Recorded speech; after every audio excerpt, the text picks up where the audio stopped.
Good evening, ladies and gentlemen. Welcome to tonight's HR mentorship learning session. And the topic we'll be looking at is architecting systems of support for business leaders and direct managers.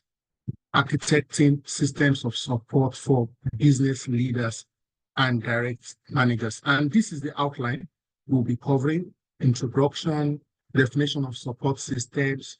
We'll be looking at components of effective support systems. We'll also look at how to design support systems, how to implement support systems, fostering a supportive work culture, measuring and evaluating effectiveness, and then we'll be concluding with next steps. Now, don't be carried away by the big grammar. Of course, architecting comes from the word architect, which simply means design, build, construct, develop, and so on and so forth. Now, as HR professionals, we work with our principals are typically the other chiefs like Chief Operating Officer, Chief Technical Officer, Chief Financial Officer, Chief Marketing Officer. We, in addition to the C-level that we are providing support to, we also provide support to the head of departments, head of units, and to every line manager. Okay, some of this support we provide to people in functional areas, like I alluded to, and some it can be in geographic areas. Some people have responsibilities over territories. Some people have over functions like marketing, sales, and so on and so forth. In some instances, we could also be providing support directly and indirectly, even to the board.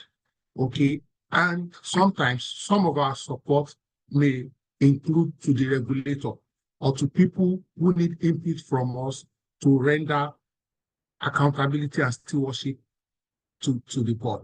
So as HR, one of the core things we do is to provide support for business leaders and direct managers. And we need to have a holistic appreciation and understanding of this support so that we can help drive organizational success. You know, sometimes people say, oh, HR is a support function. And I've seen some of my HR colleagues maybe like take offense or feel bad looking at the word support in a condescending manner. For me, a support function is a great role. It doesn't mean that because you are support, it doesn't mean that you are less relevant. In fact, if you render that support well, you are outstanding. You will be a pivotal and integral part of the team, and you'll be greatly rewarded for your support. Again, who doesn't need support? Great people excel because of the quality, the scope, the in-depth support that they get. So designing a system of support and equipping leaders, managers with the right information, timely information, with tools, accessories, with resources they need so that they can make informed decisions, so that they can work with teams that are motivated, so that we can achieve our organizational strategy goals. Ladies and gentlemen, still speaking to motivating this topic, the business leaders and managers, they wear many hats. They juggle various responsibilities. And this will vary based on the size, the scope, and the complexities of the organization. So, for example, an organization of 100, the demand on the job on the leaders there would not necessarily be the same as an organization that is 500. Or 1,000 manpower, or 2,000 manpower. An organization that is, for example, only in Lagos, you know, the kind of pressure on the leadership, management, may not be the same as an organization that is in 36 states of Nigeria, or that is in West Africa. So the complexity, the size, the turnover, okay, and the nature of the industry the organization operates will also determine and vary the dynamics of these responsibilities. Again, this stage of the organization, what do I mean by the stage of the organization? So a company that is a startup will have different levels of complexities relative to a company that, is in growth stage, or a company that is in maturity, or a company that is now even experiencing a decline. Don't forget that startup, growth, maturity, and then decline. Of course, sometimes companies that are in decline, their effort is towards achieving rejuvenation so that they can reinvent themselves. So you need to have an appreciation of what kind of organization you are, because that will also impact on the leadership, on the management, and on the kind of support. And this will, of course, vary from industry to industry, state to state, country to country, based on the size, okay? And based on this background, on a generic level, some of the support that management, leadership will need will include, first and foremost, leadership development. And when we say leadership development, for example, even the leaders themselves, the CEOs, the C-level, the HODs, the managers, the line managers, they need to be developed. Then they need to have their team members, okay, need to be developed. And how do we get there? They need to be equipped on how to motivate their teams, how to foster positive work environment, how to manage conflict, how to coach, how to guide, how to inspire. Okay, we also need to support them with resources. Managers need the tools and budgets to do their jobs effectively. Things like project management softwares, performance management tools, professional development opportunities, trainings, and so on and so forth. Again, I will also speak to this very quickly. Managers and leaders sometimes need support in the area of work-life balance. Some of these people almost hardly sleep in the morning, at night, weekends, weekdays. And these are people, because of the kind of pressure on their head, on their neck, on their shoulder, they are also susceptible to burnout, just like anybody. Sometimes some of them come across as superheroes, superpowers, but trust me, they break down. Some break down mentally, emotionally, some break down even physically, ill health. So you need to help them. So imagine you sit with your CEO or any of your C-level and say, oh, let us plan your leave for this window. All things being equal. So encourage them, show that you care about their personal and their professional well-being. Ask CEO, you've not gone on any training this year.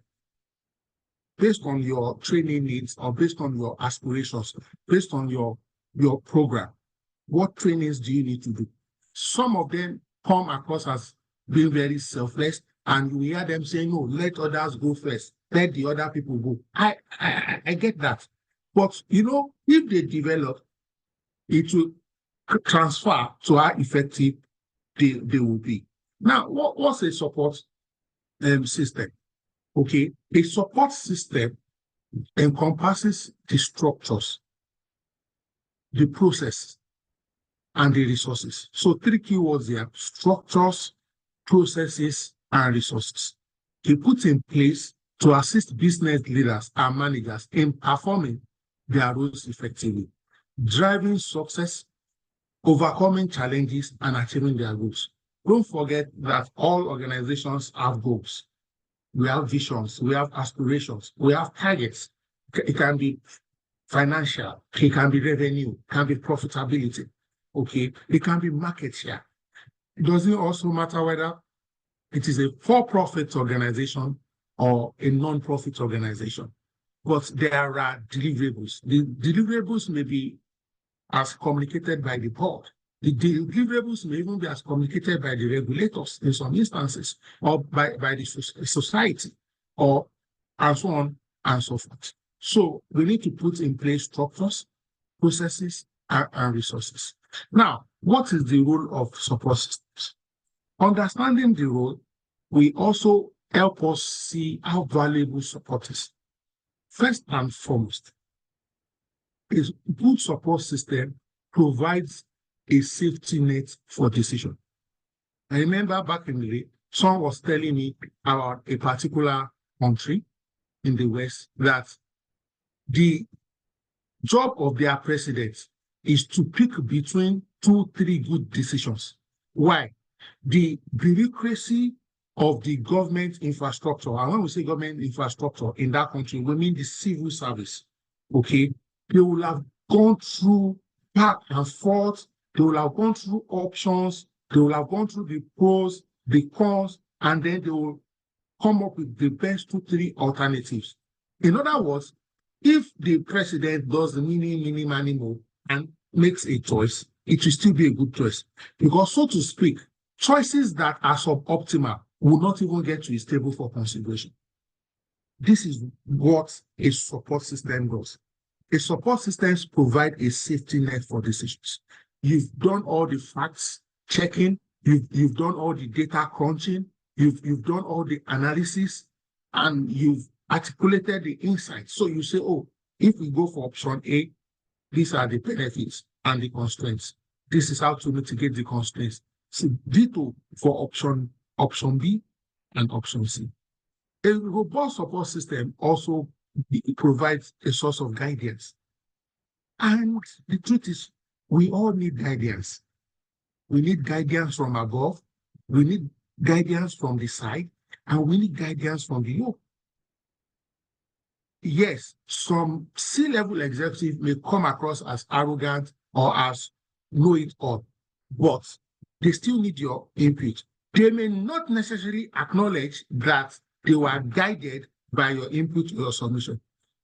That's why when you are providing information, executive summary, you must do a thorough job, because you know that the information, the data you are putting forward is going to guide directly or indirectly. A good support system also is a sounding board for ideas. Typically, organizations are faced with multiple choices, multiple options, sometimes with limiting, with constraints. It could be financial constraints, it can be time constraints. But a good support system is able to provide guidance, support, enablement, and help guide with respect to which idea to implement now, which idea to defer, which ideas to run concurrently, and so on and so forth. A good support system also provides a platform, a ladder for career system success.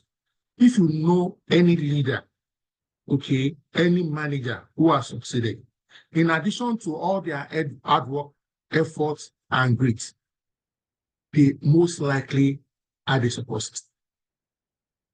Check it. Sometimes we don't give enough credit to these support systems. We make it look like, oh, if you see anything working, most likely support systems have been put in place, either consciously or unconsciously.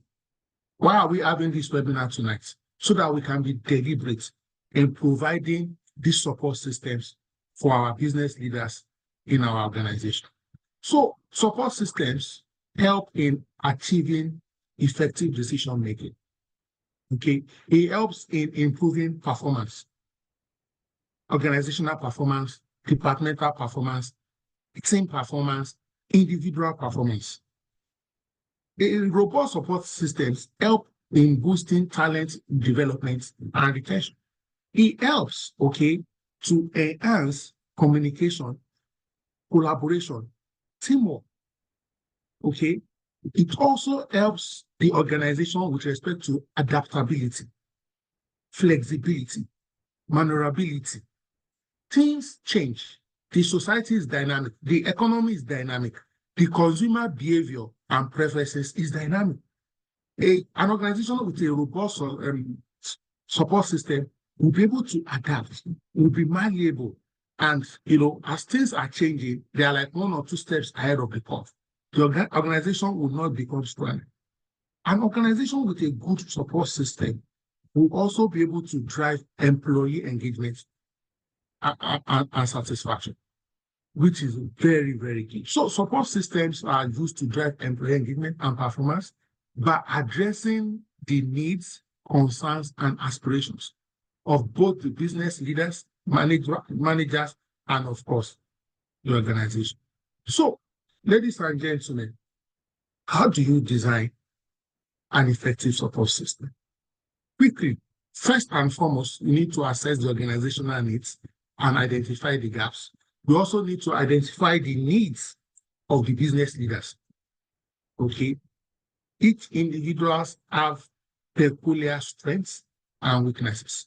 So, for example, if you take the time, I've worked in a few organizations that when we are hiring, for example, managers and above, part of the assessment we deploy is leadership assessment.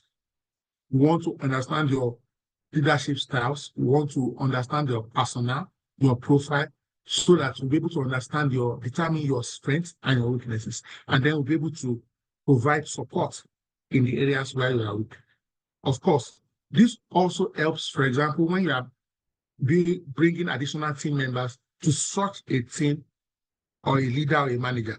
You bring people who have complementary, for example, leadership skills and competencies, not same of same, so that you can have a robust team, a robust department, a robust organization. So you need to assess the organizational needs. You need to assess the leaders' needs so that you can support them. If you don't know me, if you don't know my needs, if you don't know my strengths, how would you know how to call me? How would you know how to provide support? Some people's needs may be financial, it may be knowledge, okay, it may be emotional support, it may be space, but we need to know it so that we are not deploying a wrong support to a wrong situation or scenario. So assessing organizational needs and identifying gaps helps us to diagnose appropriately. Now, one of the beautiful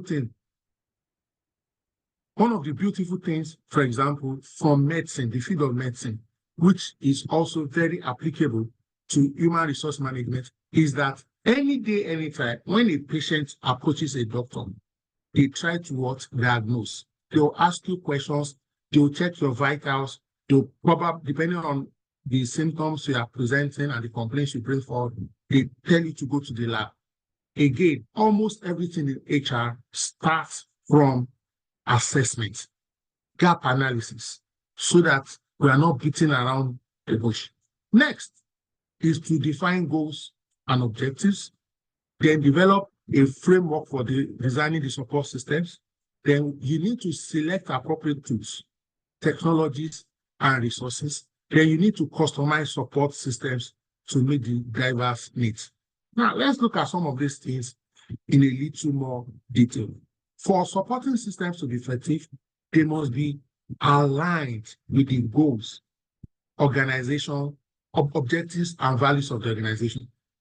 See, these things are not cliche. These things are not just things we put on the notice board or on our screensaver or in a document. Anywhere you are working today, currently, the vision, the values, the objectives, and so on and so forth must be at your fingertips. You must internalize it, because when you are trying to evaluate, it is these goals, it's these objectives, it's these values, it's this mission statement, that is like the compass, that is like the barometer. Okay, that is what is these are the tools to help you make a judgment call. Are we moving closer to our goals or moving further away?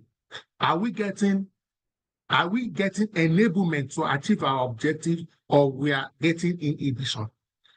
Is this in line with our core values? These things are fundamental. I agree. Some organizations maybe just put these things together without a complete thought process, while some organizations even invest and engage with consultants, go through a robust brainstorming session, took a lot of things into consideration, so they're able to come up with enduring values. They're able to come up with a reasonably enduring vision, and so on and so forth. So this alignment ensures that the support initiatives are in line with the overall mission and strategic direction of the organization towards the shared goals and outcomes. Now, defining goals and objectives for support system, it is very, very fundamental, very critical. You need to understand what leaders and managers need from their support system.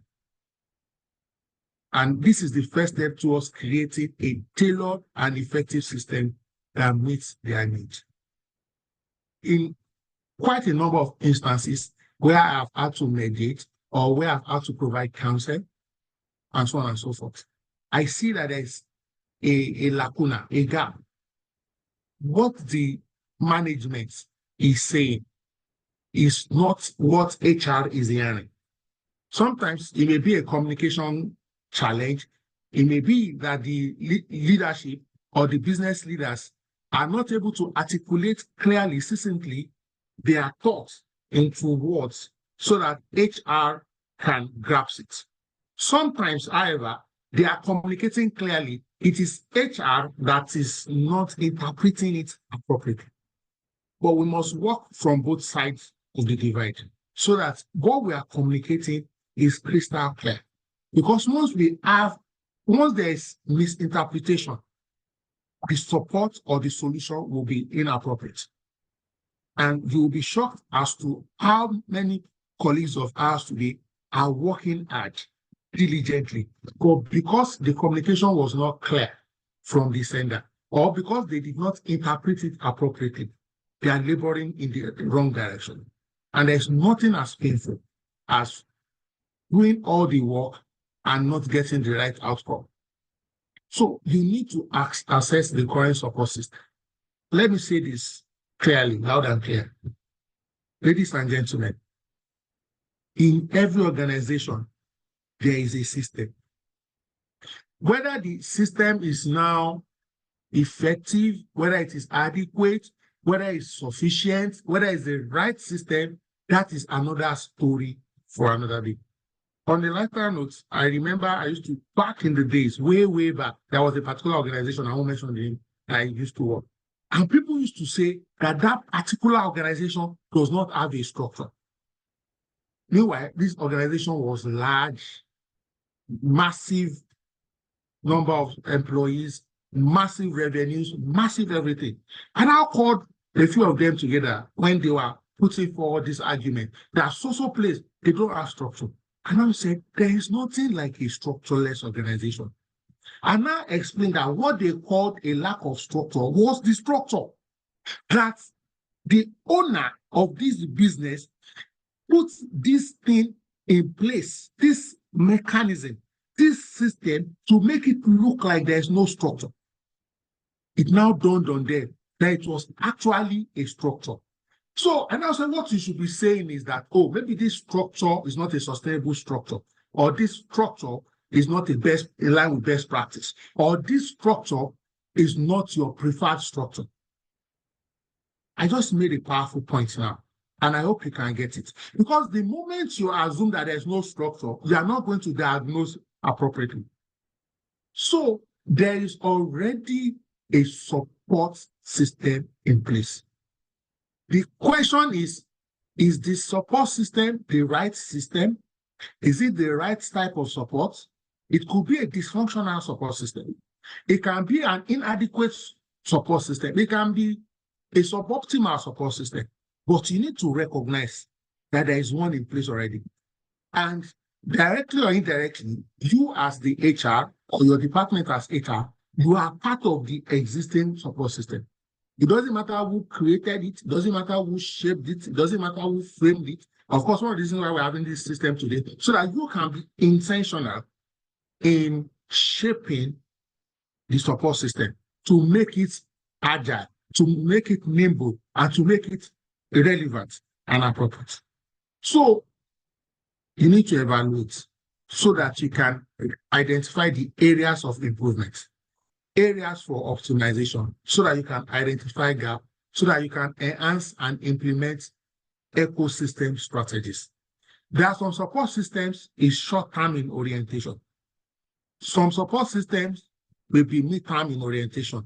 Some may be long-term. So if it's short-term, you look at it and then you try to embed medium-term and long-term orientation. Because when you take decisions, for example, from a long-term perspective, you tend to take better decisions in the short term. Are we together? In the chat box, just type maybe one thing you have picked so far in this webinar, in this session, plus maybe one sentence, one thing you have gained, one insight that you have picked so far this evening. Moving ahead, let's look at some of the components of support system. Let's look at some of the components. And you can see on the screen here, I've articulated about 7. Okay. So the first one, ladies and gentlemen, is what? Clear communication channels. Ladies and gentlemen, HR should initiate, okay, open and honest communication with the leaders. Are we together? To understand the concerns and also to understand their challenges. Okay, is very, very what? Fundamental. That you understand the kind of systems that will provide the kind of support that you need. You need to understand your industry. You need to understand the economy. You need to understand your organization's value chain. You need to understand it. So establishing transparent communication channels where leaders and business managers can express their needs, their concerns, their ideas, and this could be through things like regular meetings, feedback sessions, and open door policy.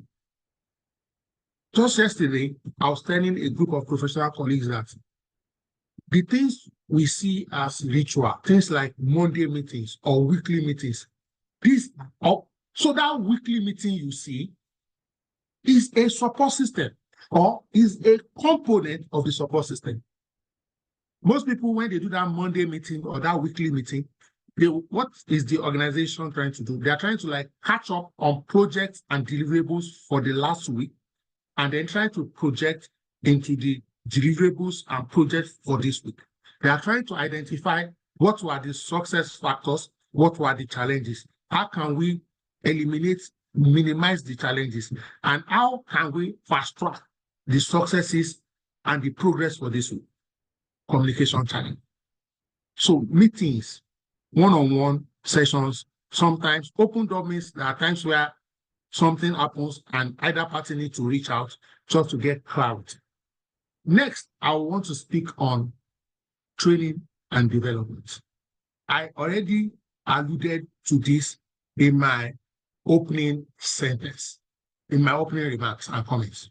You see, I remember one organization I worked, I was encountering some bottlenecks, some brick walls. Somehow I was able to cajole my MD to go for a training then in Lagos Business School. I think it was a 1-week training.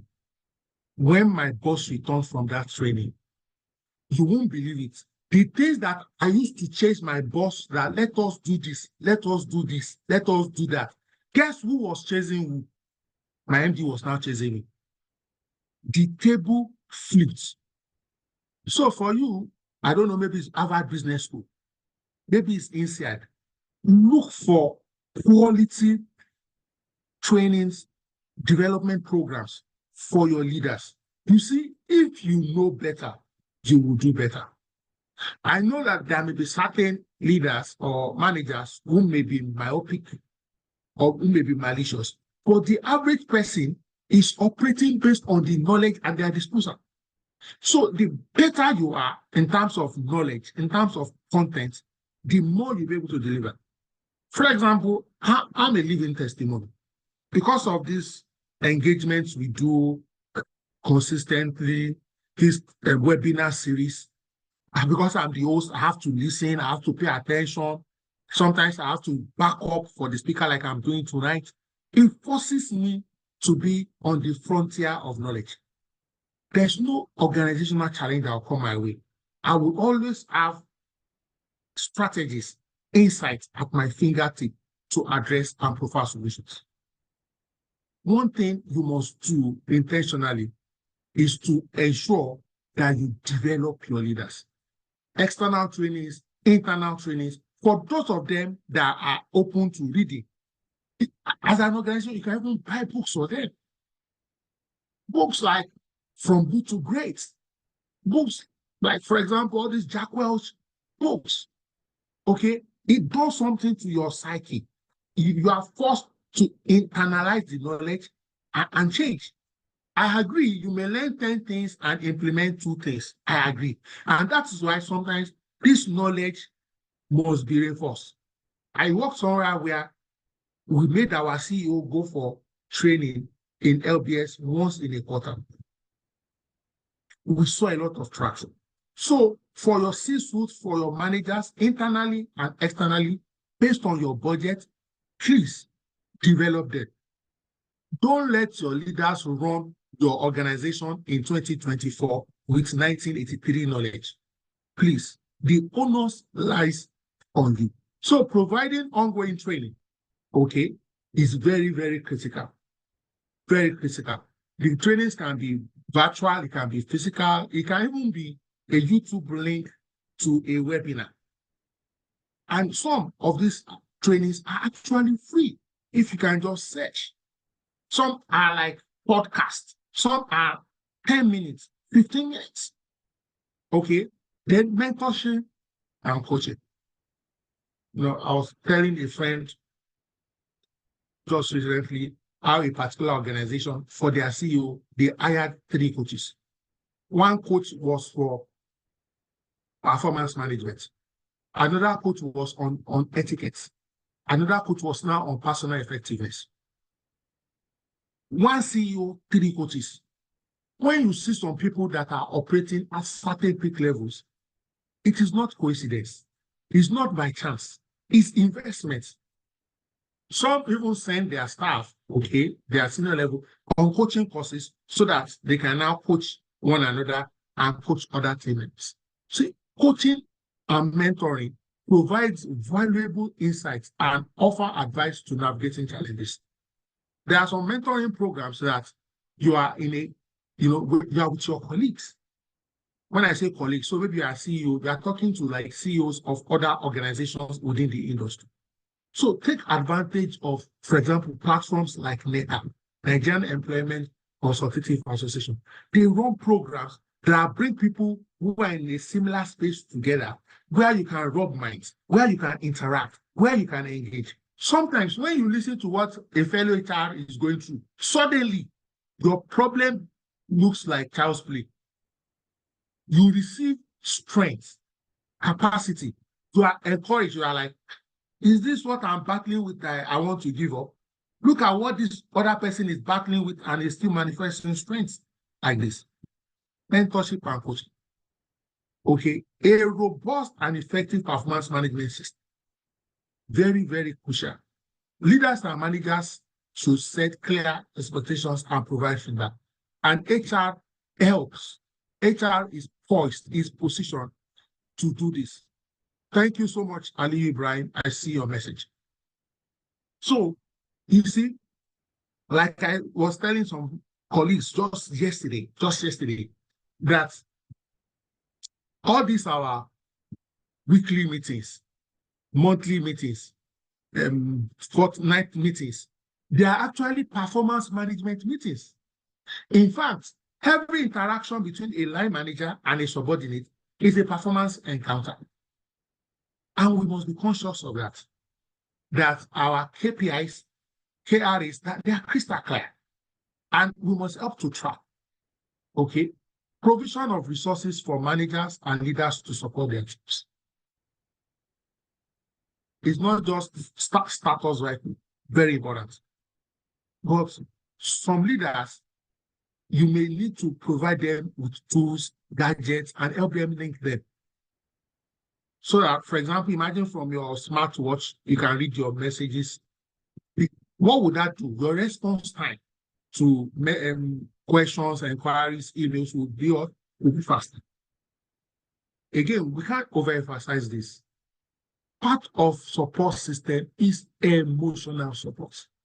Ladies and gentlemen, if you did social science, one of the departments in the typical social science faculty is sociology. Another is what? Psychology. And these are core courses that are embedded in human resource management. Human beings are not just logical. They are what? Psychological. Please don't forget that. As much as we need data, insights to analyze so that we can take rational decisions, we also need emotional support. No, I don't care if that person is Hitler or Saddam Hussein. No matter how that person is doing superhero, strongman, he needs support. We need to find a way to penetrate. We need to find a way to access it. Sometimes this is not done in a day. It takes consistency. It takes studying people's personality, studying people's countenance, knowing is this person a morning person, an afternoon person, and just being there. I've seen situations where I remember somewhere I used to work, and one of our leaders had a personal tragedy, which is not something anybody prays for. I showed up. I showed up so much that after the person came through the person connected better with me. It wasn't our work interaction that made us close. It was how I responded and how I sustained support during a period of personal tragedy that improved our work relation post the tragedy. So if you pay attention, you will see moments and opportunity. It doesn't have to be a tragedy. I just use that in that instance. It can be something good, something neutral. It can even be things like sports. Maybe your boss, support a particular club and they were beating 3-0 during the weekend. On Monday, you don't need to rub it in. You can even come from empathy. You can, so sorry about your team performance yesterday. There is a way that person will, because almost every other person will be rubbing it in. You are not rubbing it in. You are providing a shoulder to lean on. Then flexibility and adaptability. Ladies and gentlemen, recognize that every leader and every manager have unique needs and preferences. And you sometimes need to make arrangements, personalized development plans, or tailored support services. So it's not everything that, you did this for CFO, you must do exactly the same thing for CMO. You must do exactly the same thing for the CIO. There are peculiarities. So your support policy must have some bit of flexibility. So you can say you have a budget for something. You don't need to now use, let's say you have a budget of 1 million per C-level.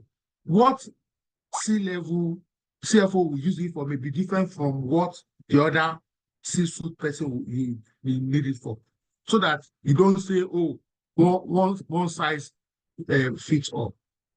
Okay, so speaking to components of support systems, okay, development programs, I've spoken to it, access to resources and tools, things that boost and build confidence, things that drive and support professionalism. And let me say this here, again, like I said earlier, there are some of these support systems in place. We just don't recognize them as support systems. Let me mention one or two quickly. So I don't know if anyone here, maybe somebody has ever told you that, why are in quotes, or gas, why are they members of clubs? Why is the company paying for club subscription? Let me mention some, maybe Ikoyi Club, Country Club, depending on where you live. Do you know that one of the reasons why organizations pay for this club subscription is to help the C-level or the management team or anybody who qualifies to also have a support system from other C-level people they will meet. I agree, yes, one of the reasons is to network and sell, but sometimes you can be going through maybe a regulatory order, and then over a bottle of or a few bottles of drinks, you can have conversations with other professionals at the clubhouse, and before you know it, you get insight. Or somebody say, oh, don't worry, I know so person at the regulator, put a call through, and the issues are resolved. So it's a support system. Now, what happens in some instances is some organizations, for example, have paid for that club subscription, but these leaders don't go to the club. You also need to sit with them. This club that we have paid, what frequency of visitation is convenient for you? Is it once a week, twice a month, or twice a week? Because the person that has that support system and is not accessing it, it is not different from the person who didn't have the support system at all. It's almost like paying for somebody to go to an Ivy League development program and they didn't go for it. So don't just see it like, should we paid for the club membership? What's my business whether our guy goes or not? No. It's an investment from the organization. Again, you will see that for some organizations, we pay for things like professional subscriptions. So if the person is a member of ICANN, we pay, CIPM will pay, Institute of Directors will pay. My question is not, my advocacy this evening is not just, are you paying? Are they leveraging on what we are paying for? Because this is part of my admonition today. Not only should we provide support systems, we should ensure that there is utilization of those support systems. Now, I know you can't put the club activities and participation in KPI, but there's a way we can track it. And there's a way we can ensure better utilization. Are we together? So when you pay for all these subscriptions, this institute, that institute, you too as HR, you must be sure that you interface with those institutes, get their programs, sit with your C-levels, your managers, and say, oh, they have 10 programs this year. It may not be convenient or expedient to attend all the 10. How many are you attending? 4. Which are the 4? And then maybe you speak to the executive assistant or their PA, they lock it into their calendar and their schedule. I hope I'm communicating, because for 1 or 2 people on this call, you may not need to go and introduce a new support system. It may be that this webinar for you, it will get your organization and your C leaders to utilize the existing one so that you can get better outcomes for it. And of course, for some of us, it may be to now introduce some of these things. So I've spoken around club membership and subscription and utilization. I've also spoken about professional institute subscription and utilization. So let me quickly read this message from Shola on the chat box here. Shola says, I did a senior management program for one manager. We were so happy that the organization can pay that much for the program. I'm sure the person's orientation will change. You can't do a senior management program, which is almost a year or 2, and your emotional intelligence will not be affected, your competence, your strategic thinking, a lot of things will be revolutionized. Thank you for sharing. Okay. So part of the support system will improve the communication, positivity, and what? Enthusiasm. Are we together? So how do we build a supportive culture? You know, we are talking about a system. One of the key components of a system is culture. You see, just like training is important, just like compensation and benefits, perks are important, culture is critical. We say it, and it is still valid to tomorrow. That culture will always eat strategy for breakfast, lunch, and dinner. So we need to ensure that, you see, culture can either be supportive or non-supportive. You know, once you hear, oh, in that organization, they have a toxic workplace culture. Please, can toxicity be supportive? It is the opposite of support. In fact, toxic means an inhibitor. Support is a catalyst. Support is an enhancer, an enabler. So, excuse me. So a supportive culture is one of the things HR must prioritize.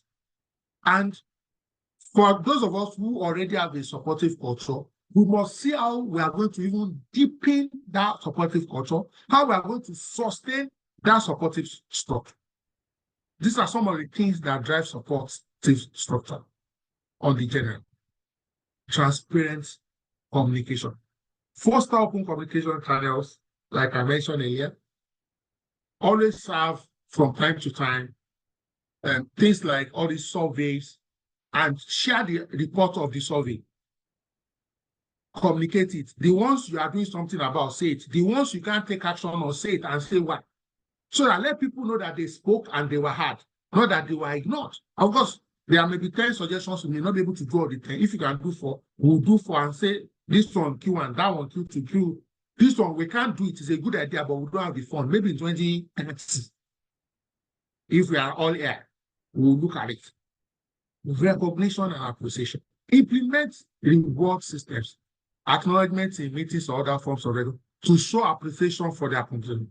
You see, we just like some managers are quick to snap, nag, or complain anytime there's a situation, we must also normalize celebration. So on one group today, that's the HR Mentorship 7, I just followed, I didn't contribute, but I was just following a conversation. And in that conversation, the crux of the matter was that, should employees say thank you or show gratitude if they are paid? Of course, this is not something I can legislate, because one school of thought is, which is a very valid school of thought, is that after all, the employee did the work. They are just getting paid for the work. But I ask myself, when I enter Uber or Taxify, and a driver takes me from point A to point B, and I alight at my destination, and I come out, I paid the Uber driver, and I look at the Uber driver in the face and say, thank you. What is... Now, I'm not saying, of course, nobody can now legislate that if you enter Uber or Taxify, before the trip concludes, you must say thank you. But when you say thank you, you see how the face of that Uber driver lights up. If you have a personal driver, a domestic staff, and they render service and you thank. So if you can appreciate them or their representative, of course, there should be no consequence or sanctions for not. But I'm trying to say, when we thank each other, whether we are paid to do something or we are volunteering, or when we sincerely show gratitude, gratitude engenders a supportive culture. That's just what I'm trying to drive at. Then work-life integration. As much as possible, promoting work-life balance by offering where possible, and this is subject to the nature of the business, the type of the business, the location, and so on and so forth. Okay. Offering flexible work arrangements, promoting self-care practices, and discouraging overwork. I know for sure that there will be seasons where the work will be overwhelming, we'll do long hours at work, we'll probably come weekends, but this should not be the story every day, January 1st to December 31st. In some departments, for example, maybe like finance, you will see that maybe the last 2-3 days of the month, the last 2-3 days of the quarter, they will say maybe they are doing audits, they are closing the books. Those windows are there. I'm not talking about that. I'm saying it shouldn't be every day, all day. You must find a way to discourage sustained, continuous overwork. I remember one day, one of my colleagues just told me that, and today is my child's prize giving day. And I looked at the person. I said, incidentally, this person has just one child. I said, so today is your child's prize giving day. And I asked, is he getting some prizes or awards? He said, yes, that's a brilliant lad. In fact, of 13 courses, he's getting 6 prizes. He said, where is the school location? Fortunately, we were like maybe 40 minutes away. He said, I give you 10 minutes, pack your bag and go. After the award ceremony, come back here. The lady was shocked and surprised that why will your guy be telling me this? The truth is, if you go and use that 3 or 4 hours to see your child celebrated, of course, they don't do prize giving every day. So it's not like Monday prize giving day, Tuesday prize giving day. God forbid, if this same child was sick, won't you give that person time off? So why can't I give you 2-3 hours for a positive thing? Of course, guess what? That particular day, that particular female colleague of mine, because I worked late that day, she also worked late. Note, I didn't tell her to work late. Before I was jokingly chatting around to say, why have you not got a I still have to deliver on my deliverables. Bottom line, that's also a kind of flexi work. You took some time during work to attend to your child's giving day. The person reciprocated, gave more time to ensure that the deliverables was achieved. Cultivate trust and psychological safety. Excuse me. Foster trust through transparent communication, integrity, and what? Consistency. Very, very important. You know, in HR, in employee-employer relationship, yes, there's the document, the contract, the offer letter, but there's also the psychological contract, which is not a written document. This is just like an understanding. Okay? And this is where psychological safety comes in. For example, where I work today, I work in Lagos Business School. Beyond what is on contract, I know that my management means well for me. My fellow colleagues mean well for me. My subordinates mean well for me. That's psychological safety. They will always think well of me. If I'm running late, their first thought will be, am I safe? Not, oh, let's issue a query for running late. Psychological safety. They know that I will put my best effort on the job and deliver the job, even though they will still track me. So foster trust through transparent communication, integrity, and consistency. Let me quickly address this issue here. For organizations that like paying on different days of the month, this is lack of consistency. If you can pay on the 25th, pay. If you can pay on the 31st, pay. If you can pay on the 29th, but try as much as possible. If there are no cash flow problems, to be consistent. And if the day you are supposed to pay will change for any reason, send a mail to the staff to say, oh, we know that we are supposed to pay today. Maybe due to 1 or 2 inflows that is yet to come in, we are unable to pay. We are sure that we'll pay you latest tomorrow or next tomorrow. Even though that is still painful, but it's better than keeping quiet. And the employees are looking at their phone. Anytime there is a beep on their phone, hoping that is an alert from the organization. If there are business challenges, discuss it with staff. If there are cash flow problems, discuss it. Don't hide it, make it look like everything is good, but you are owing staff benefits. Are we together? Lead by example. Encourage leaders and managers to lead by example, embodying the principles of empathy, okay, inclusivity, and collaboration. Ladies and gentlemen, the way we speak, the manner we speak matters. You can still give somebody a warning with a soft tone. You can still express displeasure with an employee's performance, but not say you are stupid. It's important. And this emotional intelligence, cultural intelligence, we need to train our professionals to be professional, to communicate in civil ways, so that nobody is stranded, so that nobody feels dehumanized. This is important. And from time to time, we need to do like reorientation for our employees, our leaders, our managers, so that we continue to entrench supportive environments. I've mentioned this, professional development opportunities. Invest in the professional growth and development of business leaders and managers. Continuous feedback loops. Encourage regular check-in meetings between leaders and teams. You see, when you see like unit or department that do maybe frequent, consistent meetings, you will see that they will discuss, they will engage, they will interact. Where there are problems, they will quickly detect it. And they will quickly what? Solve the problems. Ladies and gentlemen, sometimes one of the ways you see some staff, they will be avoiding each other, or one chief is not talking to another chief. Quickly mediate, meet individually with the stakeholders, and try to see how you can resolve the issue. Because once interaction is interrupted, it leads to conflict. It makes conflict fester, and it leads to a toxic work environment. And that means you are not supporting the leadership. Okay. All right. So create a culture of trust, respect, and inclusivity. Encourage open communication and collaboration. Recognize and celebrate achievements and contributions. Promote diversity, equity, inclusion within the organization. So as we begin to attempt to wrap up, again, some of these things I've said it before. I'm just trying to recap and summarize. Understand the organizational needs, understand the individual needs, involve relevant stakeholders.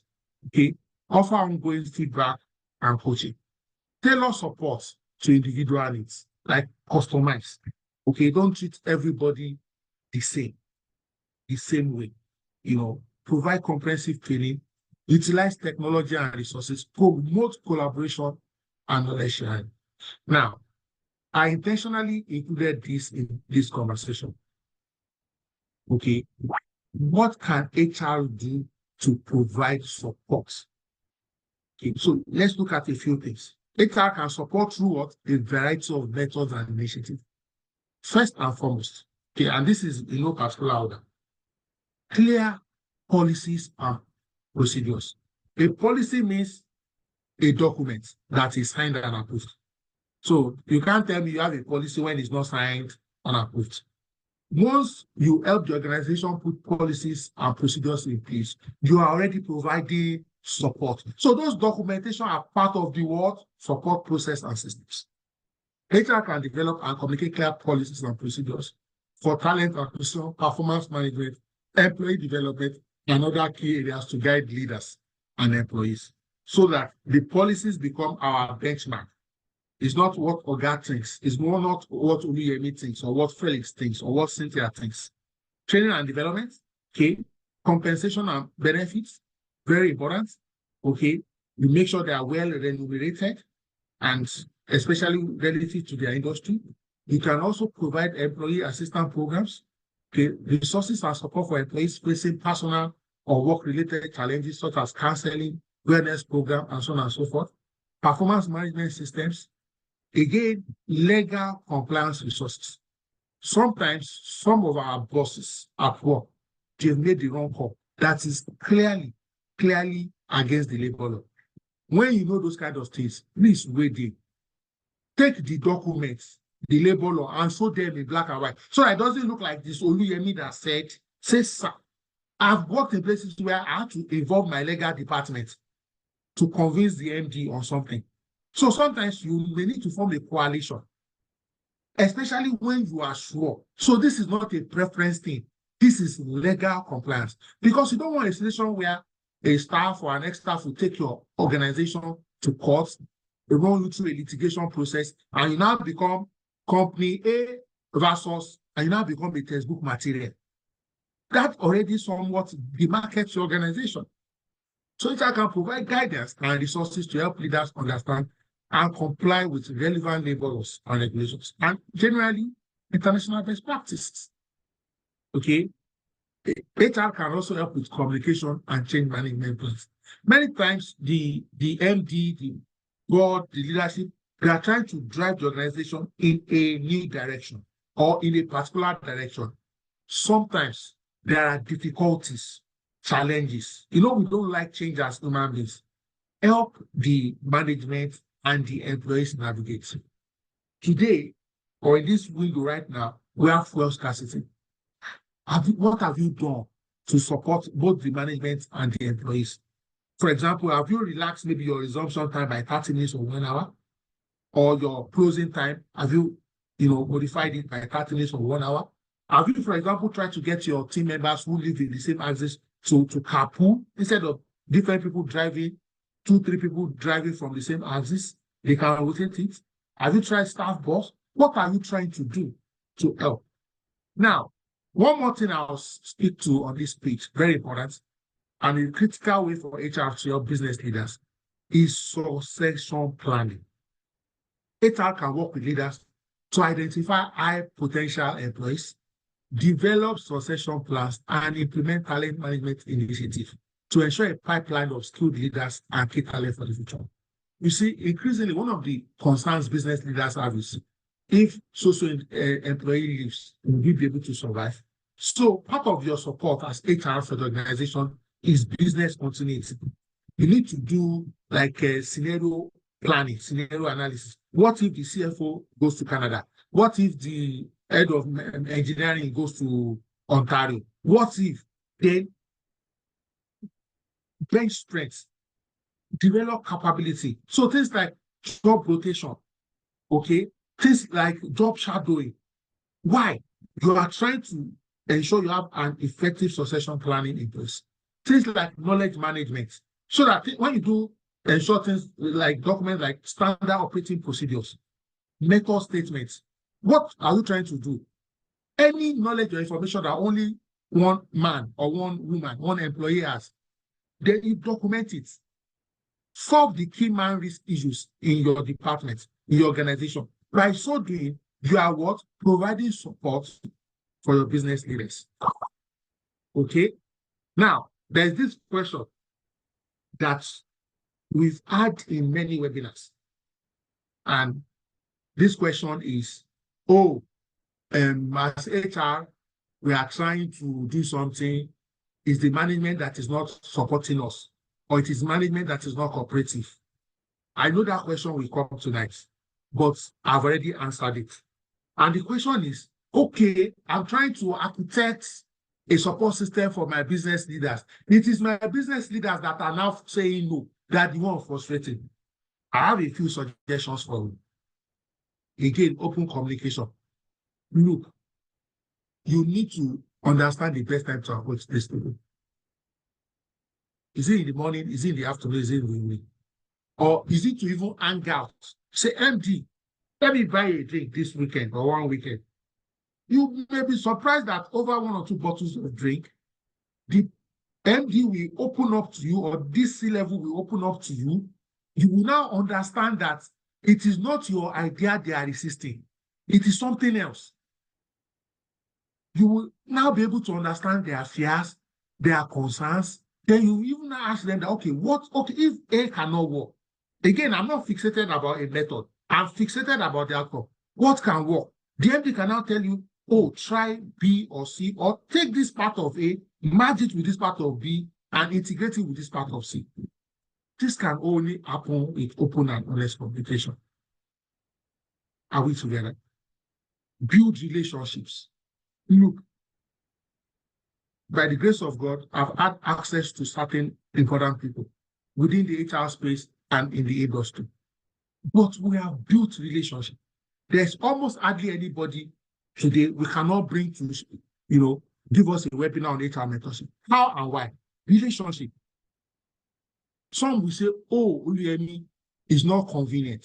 Then I say, choose any day and time. So, okay, I will do it on a Wednesday. And they will show up. Relationship. You see, let me quickly use this non-HR example.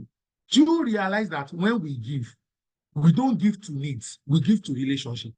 And I'll give you an example. On this call, let me quickly ask, on this call, how many people have ever given a beggar? When I mean a beggar, a roadside beggar, 5,000 naira. Just say yes in the chat group.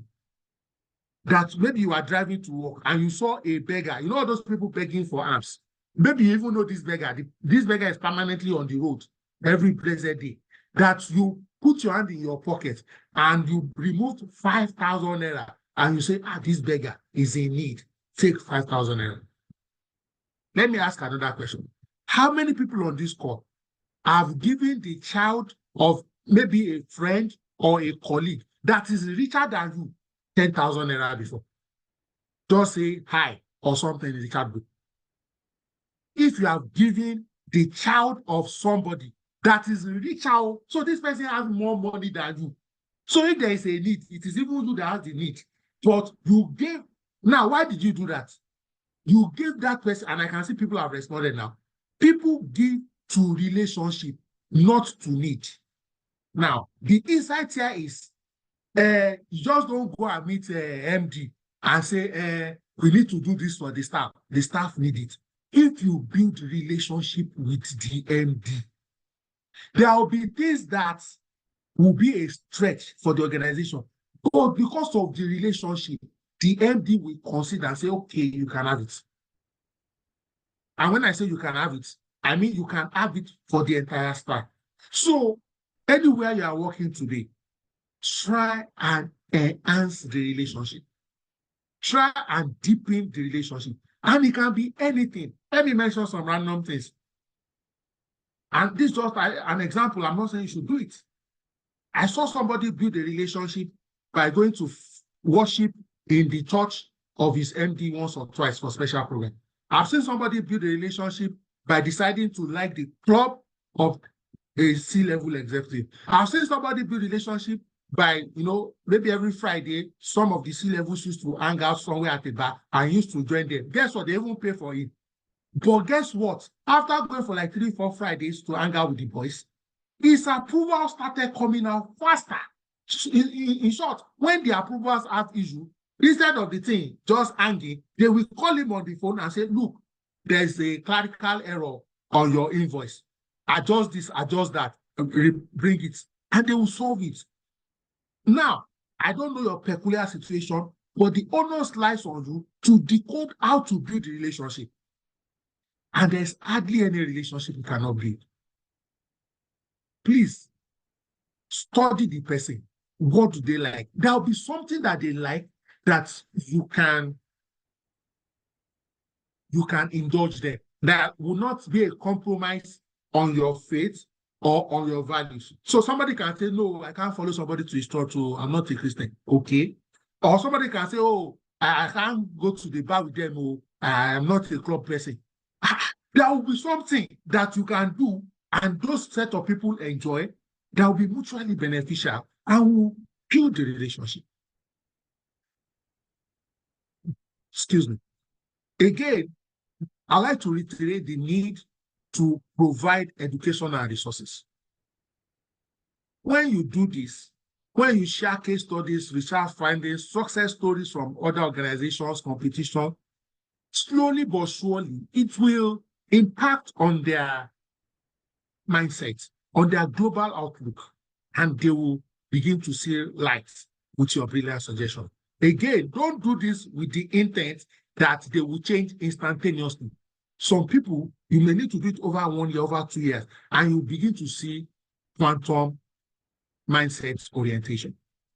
Again, how do you get your business leaders to support you, to cooperate with you, or to increase their level of cooperation? Always focus on the business case. HR can present a compelling business case for what initiative. Never go, don't go cap in hand. Don't say, never begin by saying, is the welfare of the people. Even if it is the welfare of the people that is in your heart, don't let that be your number one selling point. Let the welfare of the people now be an outcome. Show how this thing will add to the bottom line, to the top line. Show how this thing will increase our revenue, will increase our profitability, will reduce our costs. That's the business case. Show how this thing will increase our market share. We are HR people, we are business partners, and we must use the language of the business to speak to the leaders of the business so that we can get solutions for the employees who manage and run the business. Quantifiable data and metrics can help illustrate tangible results for corporation. Ladies and gentlemen, we are closing up. I'm still speaking on what HRs can do if their leaders or management team are not cooperating or supporting enough. Again, in some instances, HR can seek support from higher level executives or the CEO himself or 1 or 2 board members. to advocate for the initiative and overcome resistance from lower level leaders. Executive sponsorship can lend credibility and authority to HR efforts. So you must profile the people in the C-suite, profile the people in the board. You may be surprised that one or two persons in the board have HR background or are pro people in their orientation. What do? Back end, you see those people first, run these ideas through them informally, and then they cannot even be the one from the board that will say, HR, what are you doing with respect to palliative for employee? The MD will now call you, HR, can you put up a palliative package? I need to send it to the board. They won't know that it is you that spoke to somebody in the board that instructed the MD to instruct you. Are we together? Explore all options for executive support. All the people in the management cannot be bad. Everybody cannot be myopic, especially when you have like 5 or 6 or 7 people. I know you may have a lot of yes people. Once the MD speaks or the chairman, everyone say, yes, sir. But explore. Try first. Don't give up. All the other initiatives I mentioned earlier, deploy them, build relationship, do training and experience. I worked in a place where even our board members, we send them for trainings. Board, we paid and sent them for trainings because they are the one that the executive approvals will go to for certain things, and they will say yes or no. So when we build their capability, their capacity, their knowledge base, we are helping ourselves, ladies and gentlemen. Ladies and gentlemen, address concerns and objectives. Look, treat these leaders as rational human beings. They are not mad, at least not in all instances, and not every time. All of us may have our moments of insanity. When people have an objection, don't take the objection or reservation personal. Don't treat it as they are saying no because they hate you. No, look at the merit of the concern and then provide resources or mitigating factors. So it may involve modifying your proposal. It may involve addressing the misconception. It may involve providing additional information to alleviate fears or uncertainties. Intellectually, apply intellectual rigor. It may mean talking to other HR colleagues in competing organizations, but you have similar, peculiar situations. How do you do it in your company? How do you do it in your company? How do you do it in your company? By the time you talk to 5 people, you will get more insights, and then you'll be able to better substantiate your recommendation. Sometimes you may tone down, modify, alter. Don't be rigid. Look, I said it before, I'll say it again tonight. We are not fixated on the methodology. We are fixated on the outcomes. Involve stakeholders. Stakeholders, departmental heads, managers, employees. Sometimes stakeholders can be clients, customers. They can be junior staff. They can be the driver of the MD, the PA of the MD, the cleaner. All your stakeholders, it can be union, all the stakeholders. When you engage stakeholder early in the process, it can foster buy-in and support from across the organization. Then evaluate and adjust. Evaluate and adjust. HR should continuously evaluate the effectiveness of its initiatives and be willing to adjust strategies based on feedback and outcomes. Flexibility and adaptability are essential when dealing with resistance and obstacles. Ladies and gentlemen, how do you measure success? Establish key performance indicators for measuring impacts. Conduct surveys, feedback sessions, and performance reviews, and report it. Okay, analyze data and insights to identify areas of improvement and showcase it. Implement continuous improvement process. Ladies and gentlemen, at this intersection, I would like to throw the floor open for questions, for comments, for contributions. If you like to say something, ask something, please raise your hands or drop it in the chat box, and we'll address the situation or listen to your contribution. You want to share your experience on how you have been able to provide support for your organizational leaders, managers, please raise your hands or drop it in the chat box. So thank you so much for your attention tonight so far. This has been warm and positive. Thank you so much, Shola. Thank you. So let me read Aliu's comment here. Ali Ibrahim, my brother, who I'm still waiting for to come and do a webinar for us. I won't give up until you do it. Ali Ibrahim says, what do you do to a leader who will call a management meeting and tell them what you want and not listen to their opinion? Very good question. And that is why the last 2 slides of tonight's presentation, this is what it is to address.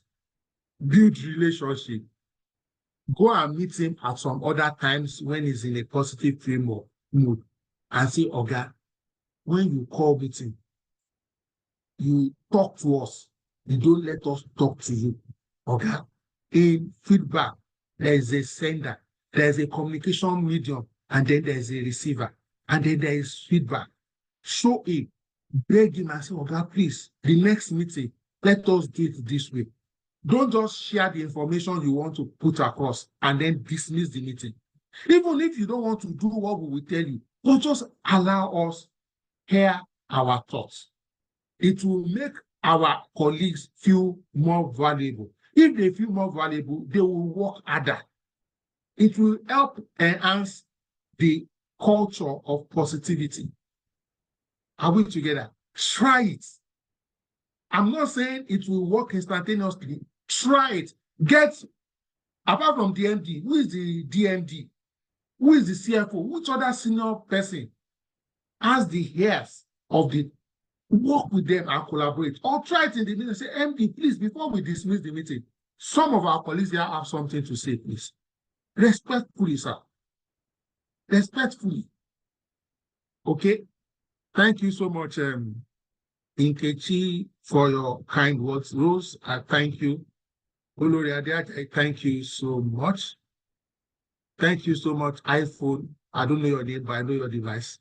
I also enjoy speaking and I enjoy listening and interacting and engaging. Thank you so much, Guinea Car. Thank you so much. Thank you so much, Madam Kumbe Akintonji. All right, ladies and gentlemen, I think, okay, iPhone is Sholawe. Thank you so much, Madam Rita Babalola. Thank you for the input. Thank you for the input. She provided me with resources to deliver this webinar. Like 80 to 90% of what I did was her input. Thank you so much, Madam Rita Babalola. You are a leader indeed. Oh, Madam Sholawe, my sister. Thank you so much, ma'am. Thank you so much, ma'am. Okay, I won't read that one out, but she's dropping something. Read it there. Read it. I endorse her message. All right. All right. Okay. Just I'm dropping my phone number in case anybody wants to do a webinar. Okay, please. You can chat me up and we'll arrange something. Ladies and gentlemen, it has been a beautiful 90 minutes or thereabouts. Please, let's okay, I see a question here from Rita Babalola. And the question here is, why do we now have a disconnect between employee and oh, my brother, Olusegun Aibo, long time. Good to see you, sir. Okay, back to Rita's question here. Why do we now have a disconnect between employee engagement and leaders' alignment? So do you want to respond to that, Ma? Do you want to say something in a few minutes? If you can. If you can.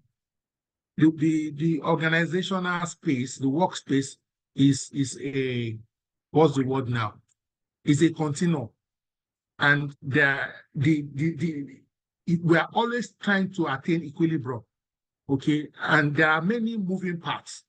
Okay. Just as you think you're about to understand the employee habit has been modified by several factors. Maybe the person has grown older, the pressure in the society has changed, the person has changed status, and vice versa for the management, the economy, competition. So there are many dynamics that affect the employee-employer relationship.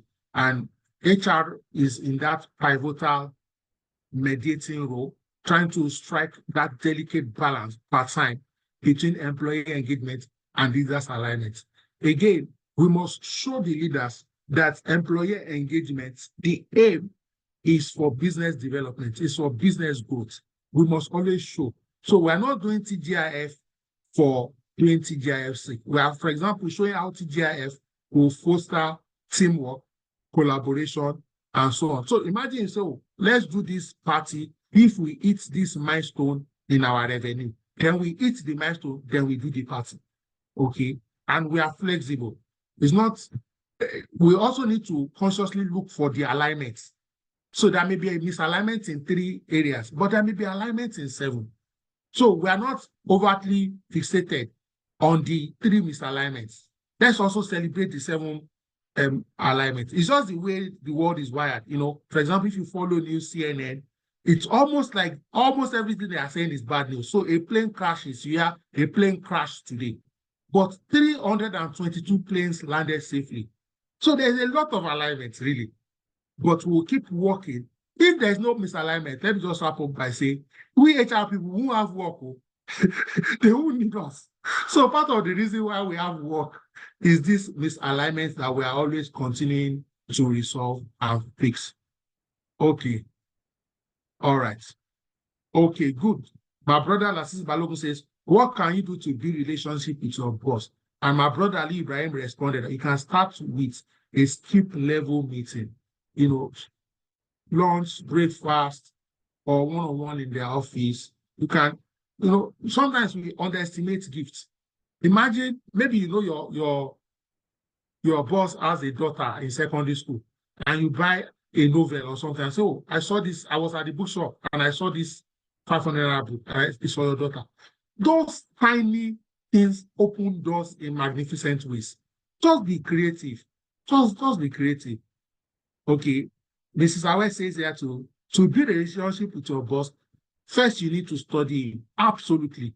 You can't support what you don't understand. How do you understand? By studying. Okay. And sometimes engage other people who have seemingly better relationship than you. Now, how are you able to do this? Okay. Exactly. Exactly. So on these words, misalignment is an opportunity for HR to shine, or call it a night. Ladies and gentlemen, thank you and God bless.